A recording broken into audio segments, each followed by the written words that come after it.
Hi guys, welcome to crazy Chinnu nature vlogs. ఇప్పుడు మీకు నేను మా అమ్మమ్మ వాళ్ళ గార్డెన్ చూపిస్తున్నాను ఫ్రెండ్స్. చూడండి ఫ్రెండ్స్, చిన్ని దానిమ్మ చెట్టుకి ఎన్ని కాయలు కాసినాయో. అలానే చూడండి ఫ్రెండ్స్, ప్లాంట్స్ చిన్ని చిక్కుడు చెట్టుకి అప్పుడే పూత వచ్చేసింది. అలా ప్లాంట్స్ చూస్తున్నాను, చిన్ని ప్లాంట్స్కి ఫ్లవరింగ్ అని చాలా బ్యూటిఫుల్గా ఉంది ఫ్రెండ్స్. గార్డెన్ రైనీ సీజన్ కదా, ప్లాంట్స్ ఏమన్నా సరే ఈజీగా బతికేస్తాయి. గంధం రంగు గుత్తు పువ్వులు and pink colour rose friends. ఇటు సైడ్ డ్రాగన్ ప్లాంట్ చూపించాను కదా, దానికి ఫ్రూటింగ్ ఎలా ఉందో చూపిస్తాను ఫ్రెండ్స్ నెక్స్ట్ వీడియోలో.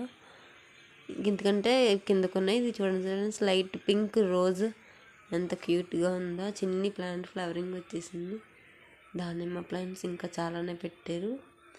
పెద్దగా ఎదిగి ఉసిరి చెట్టుని చిన్ని దాంట్లో పెట్టారు. బత్తాయి మొత్తం ఇప్పుడు చూడండి ఫ్రెండ్స్, హోల్